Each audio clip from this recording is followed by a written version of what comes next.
नियति गरीब घर की लड़की थी और उसका सपना था कि उसकी शादी किसी अमीर घर में हो।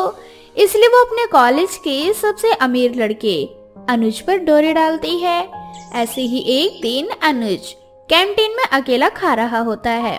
तभी नियति अपना खाना लेकर उसके पास बैठ जाती है और अनुज से कहती है, तुम्हें यहाँ अकेला बैठा देखा तो मुझे अच्छा नहीं लगा। वैसे तुम कॉलेज के सबसे अमीर लड़के हो और ये कॉलेज भी तुम्हारे ही पिताजी का है। फिर तुम यहाँ इस तरह से अकेले अकेले क्यों रहते हो? तुम्हारा कोई दोस्त नहीं है क्या? अगर यहाँ बैठकर खाना खाना है तो चुपचाप से खाओ। और एक बात, मुझे दोस्त बनाने पसंद नहीं और ना ही मुझे अपने पिताजी का ये कॉलेज पसंद है, समझे तुम?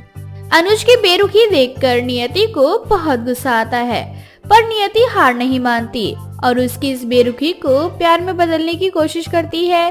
अब इसी तरह से हर रोज नियति उसके साथ खाना खाती और उससे बातें करने की कोशिश करती। देखो अनुज, मुझे नहीं पता कि तुम किसी से बात क्यों नहीं करते और मुझे बिल्कुल भी अच्छा नहीं लगता जब तुम यहाँ अकेले बैठे रहते हो। क्या हम दोस्त नहीं बन सकते? और वैसे भी इस कॉलेज में मेरा कोई दोस्त नहीं है क्योंकि मैं गरीब हूँ और इस कॉलेज में एडमिशन मेरा स्कॉलरशिप के जरिए हुआ है। तो वैसे ही मेरा लोग बहुत मजाक बनाते हैं। नियति की बातें सुनकर अनुज को उससे हमदर्दी होने लगती है और वो भी उससे बात करने लगता है। देखते ही देखते कुछ महीने बीत जाते हैं और अब नियति अनुज को अपने प्यार के जाल में फंसा लेती है। और ऐसे ही एक दिन नियति और अनुज पार्क में मिलते हैं, जहां अनुज उससे शादी करने की बात करता है। मैंने कभी सोचा नहीं था नियति कि मुझे किसी से प्यार होगा, पर जब से तुम मेरी जिंदगी में आई हो, मेरी जिंदगी में खुशियाँ आ गई हैं। क्या तुम मुझसे शादी करोगी? यही तो मैं चाहती थी। हाँ अनुज, क्यों नहीं? आखिर मैं भी तो तुमसे प्यार करती हूँ ना। और वैसे भी इसी दिन का मुझे बहुत ज्यादा वेट था। अब अनुज बिना अपने पिता शंकर को कुछ बताए नियति से शादी करके उसे अपने घर लेकर आता है। पर जैसे ही शंकर की नजर नियति पर पड़ती है, वो उस पर लाइन मारने लगता है। अरे वाह बेटा, तू लड़की तो बहुत अच्छी लाया है। इतनी अच्छी लड़की तो आज तक मैं भी नहीं ढूंढ पाया। पिताजी, आप अपनी हद में रहिए। ये बहू है आपकी? अरे बेटा, मैं जानता हूँ ये मेरी बहू है। मुझे तो खुशी है इस बात की कि तू अपने बड़े भाई की तरह अपनी बीवी के साथ घर छोड़कर नहीं गया, बल्कि मेरा ख्याल रखते हुए अपनी बीवी को इस घर में लेकर आया। बस कीजिए पिताजी। और नियति, तुम मेरे साथ कमरे में चलो। और एक बात याद रखना, पिताजी से दूर रहना। अनुज के पिता एक नंबर के ठरके इंसान थे। बस यही वजह थी कि शंकर का बड़ा बेटा अपनी बीवी के साथ वो घर छोड़कर चला गया। पर अनुज कोई काम नहीं करता था।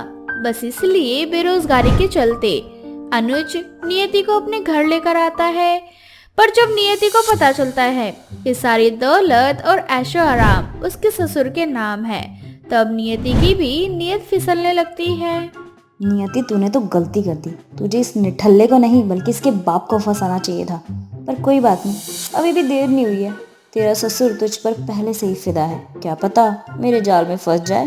अब नियति आते ही अपने ससुर पर लाइन मारने लगती है और क्योंकि शंकर भी ठरकी होता है, इसलिए वो भी अपनी छोटी बहू के सारे चालों को समझ जाता है।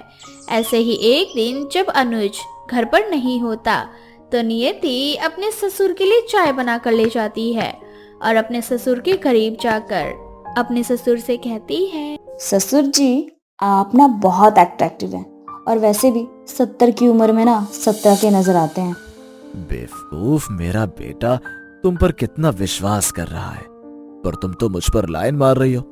पर मुझे फर्क नहीं पड़ता तुम मेरी छोटी बहू हो या बड़ी बहू। मुझे तो बस अपनी अय्याशी से मतलब है और मैं जानता हूँ तुम्हें मेरी दौलत से मतलब है। अब क्या करूं भगवान जी, ये बुढ़ा तो बहुत तेज है। इसे तो मेरी चाल का पता चल गया। अरे जाने मन, घबरा क्यों रही हो? अब जब तुम मेरे इतना करीब आ ही गई हो तो मेरी बाहों में भी आ जाओ। वैसे भी कुछ सालों बाद मैं मर जाऊंगा और मेरी सारी दौलत मेरे दोनों बेटों के नाम हो जाएगी। पर जब तक मेरी दौलत मेरे पास है, तुम मेरे पास रहो और मेरे गुजर जाने के बाद मेरे बेटे के पास चली जाना। मैंने जितना सोचा था ना, आप उससे भी ज्यादा गिरे हुए हैं। पर फिर भी आप मुझे पसंद है क्योंकि इसमें मेरा ही तो भला है। इतना बोलकर नियति अपने ससुर के करीब चली जाती है। इसी तरह से बेचारा अनुज नौकरी की तलाश में बाहर दर बदर की ठोकरें खाता, तो वहीं दूसरी ओर नियति अनुज की गैर मौजूदगी में अपने ससुर के साथ रहती और उसके प्यार से खेलती। ऐसे ही कुछ महीने बीत जाते हैं और एक रात जब थका हारा अनुज घर आता है तो वो देखता है कि उसकी बीवी नियति उसके पिताजी के बाहों में है। पिताजी, ये सब क्या है? नियति, सच कहना, पिताजी ने तुम्हारे साथ जबरदस्ती की है ना? आपको शर्म नहीं आती पिताजी, अपनी बहू के साथ ऐसी नीच हरकतें करते हुए? बेटा, माना कि मैं याशी करता हूँ, इस उम्र में भी मैं लड़कीबाजी करता हूँ, पर इसका मतलब ये नहीं कि तुम मुझ पर इल्जाम लगाओ। मैं तेरी बीवी के पास नहीं, बल्कि तेरी बीवी खुद मेरे पास चलकर आई थी। नियति इस बात से अनजान थी कि घर में सीसीटीवी कैमरास लगे हैं। अब शंकर के कहने पर अनुज सीसीटीवी कैमरा चेक करता है और उसे देखने के बाद उसे नियति का सच पता चल जाता है। तुम्हारी हिम्मत कैसे हुई मेरे विश्वास के साथ खेलने की? मेरा बाप तो है ही गिरा इंसान, पर तुम भी वैसी ही हो। मुझे लगा था कि तुम मेरी रोशनी हो जो मुझे अंधेरे से बाहर लेकर आई, पर तुम तो वो काला साया हो जिसने मुझे खाई में धकेल दिया। दूर हो जाओ मेरी नजरों से, वरना मैं आज तुम्हारा खून कर दूंगा। अनुज प्लीज मुझे माफ कर दो। अगर तुमने मुझसे रिश्ता तोड़ दिया तो मैं कहाँ जाऊंगी? क्यों? अपने ससुर की बाहों में जाओ ना, मेरे पास क्यों आ रही हो? आप दोनों ने मुझे बहुत बड़ा धोखा दिया है। इस घर से तुम्हें नहीं, मुझे जाना चाहिए। मैं जा रहा हूँ इस घर को छोड़कर। मेरे जाने के बाद तुम दोनों बहू और ससुर एक साथ रहना। आज अनुज का विश्वास इंसानों से उठ चुका था। अब वो किसी पर विश्वास नहीं कर पाता और अपने भाई के पास चला जाता है। तो वहीं दूसरी ओर शंकर नियति से भी सारे रिश्ते तोड़ देता है और एक बार फिर नियति रोड पर आ जाती है। अनीता बहुत ही मेहनती औरत थी। वह अपना घर परिवार चलाने के लिए मेहनत मजदूरी का काम करती थी। तो वहीं दूसरी तरफ उसका पति विनोद, जो कि एक नंबर का नशेड़ी किस्म का व्यक्ति था, वो हमेशा नशे में धुत रहता था। ऐसे ही एक सुबह अनीता बड़े ही प्यार से विनोद से कहती है, देखिए, अभी इस समय आप नशे में नहीं हैं और यही समय है कि हम अपने घर की आर्थिक स्थिति को देखते हुए आपस में बात कर ले, ताकि आने वाले समय में हम अपने घर के खर्च और बचत को लेकर सोच सके। मुझे ये समझ नहीं आता कि अगर आप इस तरह से इतना पिएंगे तो कैसे काम चलेगा। आप घर से बाहर काम करने के लिए नहीं जाते। लोगों के पति अपनी पत्नी के साथ मिलकर 2 पैसे बचाने की कोशिश करते हैं। देख अनीता, मैं जानता हूँ कि मेरे होते हुए तुझे बाहर काम करने के लिए जाना पड़ता है, लेकिन मैं क्या करूँ? जो काम करना चाहता हूँ वो काम मुझे मिल नहीं रहा और इसी सदमे में आकर मैं दारू पी लेता हूँ। अगर जो काम आप करना चाहते हैं वो काम आपको नहीं मिला तो इसका मतलब ये नहीं ना कि आप दारू पी लो, नशे में रहो, मुझे मारो पीटो। ये सब करने से अगर घर की स्थिति ठीक हो जाती तो काम करने की जरूरत नहीं थी। आप दारू ही पियो। देख, मैं जानता हूँ कि तू परेशान है, लेकिन मैं भी कुछ सोच रहा हूँ कि कुछ ऐसा काम करूँ जिससे एकदम से अमीर हो जाऊं, और यही करने के फिराक में मेरा दिमाग घूमता रहता है यहाँ वहाँ। देखो, एकदम से तो कोई अमीर नहीं बनता ना, उसके लिए मेहनत करनी पड़ती है, तपस्या करनी पड़ती है, और आप कुछ भी नहीं करते। सारा दिन आलसी इंसान की तरह दारू पीकर पड़े रहते हो, और जब मैं आपको कुछ कहती हूँ तो उल्टा मुझे ही मारने पीटने लगते हो। ऐसे घर में आपकी कभी लक्ष्मी नहीं आएगी, क्योंकि आप अपने ही घर में अपनी ही लक्ष्मी का अपमान करते हो। माफ कर दे यार, अब कितना सुनाएगी मुझे।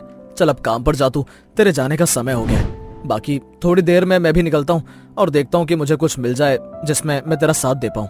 थोड़ी देर बाद अनीता अपने काम के लिए निकल जाती है और विनोद भी घर से बाहर चला जाता है। विनोद, जो कि एक नंबर का निकम्मा था, वो मेहनत मजदूरी करना ही नहीं चाहता था। उसे सिर्फ एक बहाना था कि वो गम में दारू पीता है। ऐसे ही थोड़ी देर बाद विनोद के पास एक आदमी आता है। विनोद अपना सारा दुख उस आदमी को बताता है, जिसके बाद वो आदमी विनोद से कहता है, देख भाई विनोद, तू अपना बचपन का यार है, इसलिए ये बात मैं तुझे बता रहा हूँ, वरना मैं किसी को ये सारी बातें नहीं बताता। मैं जानता हूँ कि तेरे घर की आर्थिक हालत बहुत ज्यादा बुरी हो गई है। अगर तू सच में बहुत ही कम समय में अमीर बनना चाहता है तो मेरे साथ चल।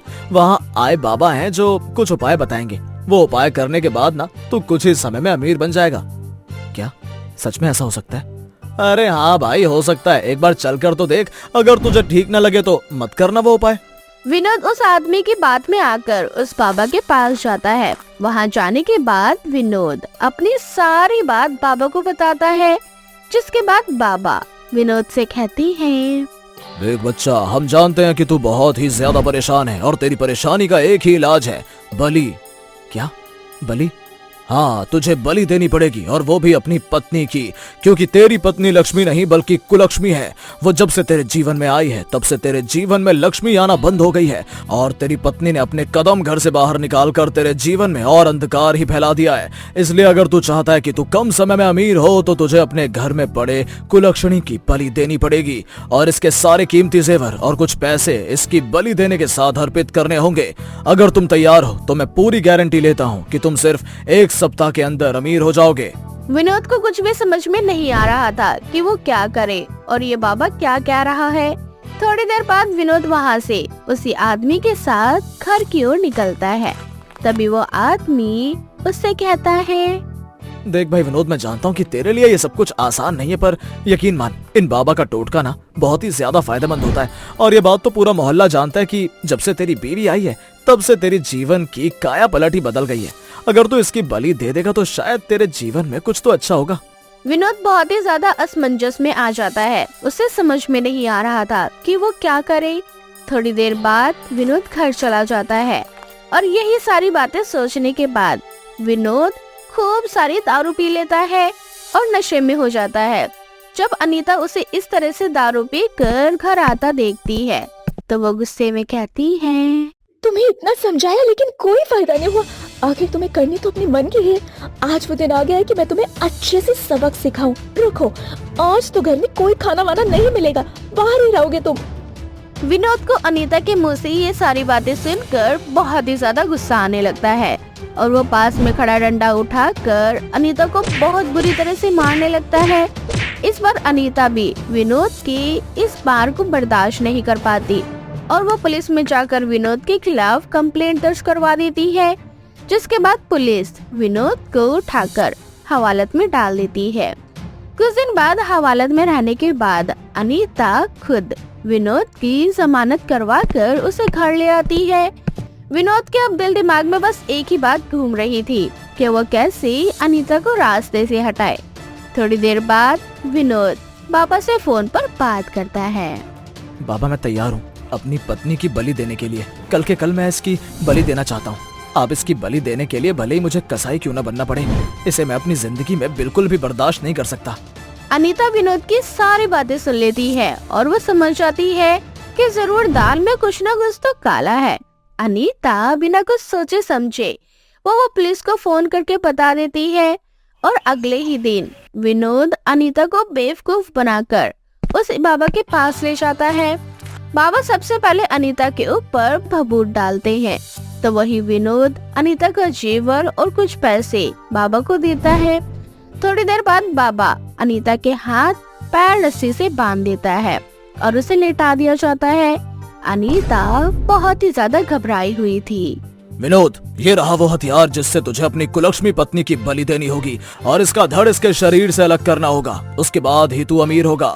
विनोद का हाथ कांपने लगता है लेकिन वो किसी तरह से उस हथियार को उठाता है और अनीता के गर्दन पर मारने ही वाला होता है कि तभी वहाँ पर पुलिस आ जाती है। पुलिस विनोद और बाबा को गिरफ्तार कर लेती है, जिसके बाद विनोद इस पूरे कांड में शामिल उस आदमी का नाम लेता है जो कि उसे उस बाबा के पास ले जाता है। पुलिस तीनों को गिरफ्तार करके सलाखों के पीछे डाल देती है। अनीता की सूझबूझ से उसकी जिंदगी बच जाती है और उन तीनों को उनके बुरे कर्मों का फल उनको कानून के साथ साथ भगवान जरूर देता है।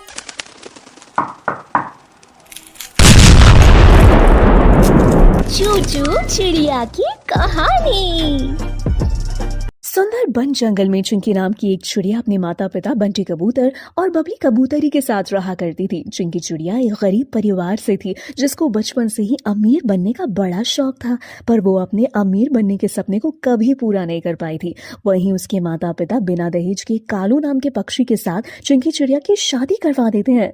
कालू कौवा बहुत ही होनहार और मेहनती पक्षी था और एक प्राइवेट कंपनी में जॉब किया करता था। कालू कौवा किराए के मकान में रहता था। जैसे ही चिंकी चिड़िया शादी करके कालू कौवे के घर में जाती है तो एक्सपेंसिव चीजों की डिमांड करने लगती है। सुनिए जी, आज ना ठंडी ठंडी आइसक्रीम खाने का बहुत मन कर रहा है। चिंकी मैडम, आपको इतनी सर्दी में ठंडी ठंडी आइसक्रीम खानी है? इतनी सर्दी में आइसक्रीम कहाँ पर मिलेगी?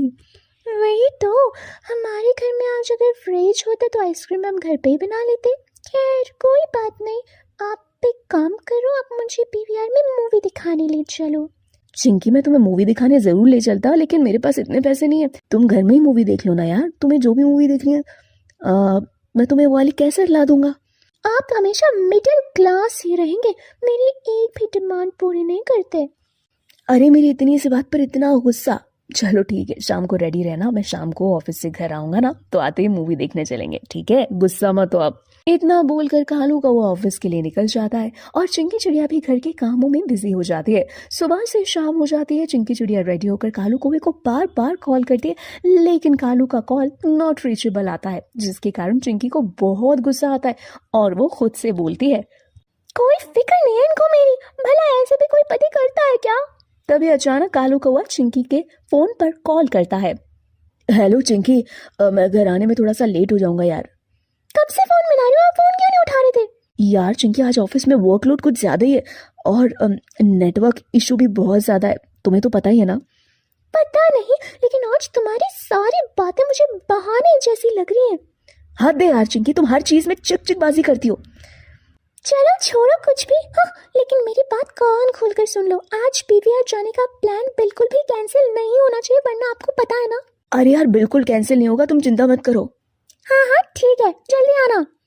इतना बोलकर चिंकी चिड़िया कॉल कट कर देती है। उसके बाद फिर से तैयार होकर बाहर खड़ी हो जाती है और अपने पति का इंतजार करती है। इंतजार करते करते कालू कौवा रात को 10 बजे घर आता है। कालू कौवे को इतनी देर से घर आता देख चिंकी का तो पारा हाई हो जाता है। मिल गई फुर्सत घर आने की, और आराम से आ जाते ना। मैंने कितनी बार बोला है आज पीवीआर जाने का प्लान बिल्कुल कैंसिल नहीं होना चाहिए, लेकिन फिर भी तुमने कर दिया ना कैंसिल। तुम बहुत ही कंजूस हो, मैंने तुमसे शादी करके गलती कर दी। अरे चिंकी डार्लिंग, तुम गुस्सा क्यों हो रही हो? ये लो, मैं तुम्हारे लिए तुम्हारी फेवरेट काजू कतली लेकर आया हूँ। और पीवीआर आज नहीं लेकर गया तो क्या हुआ, कल लेके चलूंगा ना। और पीवीआर आज नहीं लेके गया ना, उसके लिए सॉरी। ये काजू कतली और सॉरी तो मैं बिल्कुल नहीं मानने वाली। अच्छा तो बताओ मैडम, तुम्हारा गुस्सा शांत करने के लिए मुझे क्या करना पड़ेगा? आप मुझे डायमंड की रिंग ला कर दीजिए। चिंकी, मेरे पास इतने पैसे नहीं है। मैं कुछ नहीं जानती, तुम एकदम फटीचर हो। आज तक तुमने मेरी कोई छोटी डिमांड को भी पूरा किया है। अब मुझे डायमंड रिंग चाहिए तो चाहिए, चाहे तुम कहीं से भी ला कर दो। अपनी पत्नी के ऐसे बर्ताव से कालू कौवा परेशान हो जाता है और अगले ही दिन जाकर अपनी बॉस लाडो चिड़िया को अपनी सारी परेशानी बताता है। कालू कौवे की बॉस लाडो चिड़िया चिंकी चिड़िया की बचपन की दोस्त थी। परेशानी सुनने के बाद लाडो चिड़िया समझ जाती है कालू की पत्नी चिंकी चिड़िया एकदम लालची किस्म की है। लाडो चिड़िया कालू कौवे को भी पसंद करती थी, लेकिन कालू बहुत ही ज्यादा मेहनती और ईमानदार पक्षी था। इसीलिए वो अगले ही दिन कालू के घर चिंकी चिड़िया से मिलने जाती है और उससे कहती है, चिंकी, आज मैं तेरे लिए बहुत बड़ा ऑफर लेकर आई हूँ। जानती हूँ कि तू अमीर बनना चाहती है और तू मेरी बचपन की सहेली है। तुझसे ये कहते हुए मुझे अच्छा तो नहीं लग रहा है, लेकिन क्या करूं, मैं तेरे पति कालू से बहुत प्यार करती हूँ और उससे शादी करना चाहती हूँ। इसके बदले में मैं तुझे तेरी मुंह मांगी कीमत दूंगी और अपने हिस्से की आधी प्रॉपर्टी भी। लाडो, तू पागल हो गई क्या? कालू जी मेरे पति हैं और तू मेरी सहेली होकर ऐसा कैसे बोल सकती है? बोल सकती हूँ, अब तू देख ले तुझे क्या करना है। तुझे पैसों की जरूरत है और मुझे एक सच्चे पक्षी की तलाश। मैं तुझे इतना पैसा दूंगी कि तू अपनी पूरी जिंदगी ऐशो आराम से बिता सकती है। लाडो चिड़िया की बात सुनकर चिंकी चिड़िया के मन में लालच आ जाता है और वो अपने पति को लाडो चिड़िया से शादी करने के लिए कहती है। चिंकी, तुम पागल हो गई हो क्या? लाडो चिड़िया तुम्हारी बचपन की सहेली और मेरी बॉस है, तुम ऐसा सोच भी कैसे सकती हो? कालू की बात सुनकर चिंकी चिड़िया नहीं मानती और जिद पर अड़ जाती है। खाना पीना तक बंद कर देती है। अपनी पत्नी की जिद के आगे कालू को हार माननी पड़ती है और मजबूरी में आकर लाडो चिड़िया से शादी करनी पड़ती है। शादी के बाद लाडो चिड़िया अपनी शर्त के अनुसार अपनी प्रॉपर्टी का आधा हिस्सा और काफी सारा कैश चिंकी को दे देती है। उसके बाद तीनों एक ही घर में रहते हैं। चिंकी चिड़िया पैसों के दम पर अपने सारे शौक पूरे करती है और धीरे धीरे करके लाडो चिड़िया और कालू कौवे की नजदीकियां बढ़ने लगती हैं। उन दोनों की नजदीकियां देखकर चिंकी चिड़िया को जलन भी होने लगती है। एक दिन कालू कौवा के गले लग रहा होता है। ये देखकर चिंकी चिड़िया को गुस्सा आता है और वो कालू को जोरदार तमाचा मारते हुए कहती है, ये आप क्या कर रहे हैं? आप मेरे पति होकर इसके गले क्यों लग रहे हैं? ओ हेलो चिंकी मैडम, तुम्हारी हिम्मत कैसे हुई मेरे पति को चांटा मारने की? तुम भूल गई मैंने तुम्हें ढेर सारा पैसा और प्रॉपर्टी दी है। दोनों की बहस सुनकर कालू कौवा गुस्से से बोलता है, अरे तुम दोनों चुप हो जाओ, मैं परेशान हो गया हूँ तुम दोनों की रोज रोज की किचकिच से। मुझे तुम दोनों के साथ नहीं रहना, मैं जा रहा हूँ यहाँ से। इतना बोलकर कालू कौवा वहां से चला जाता है।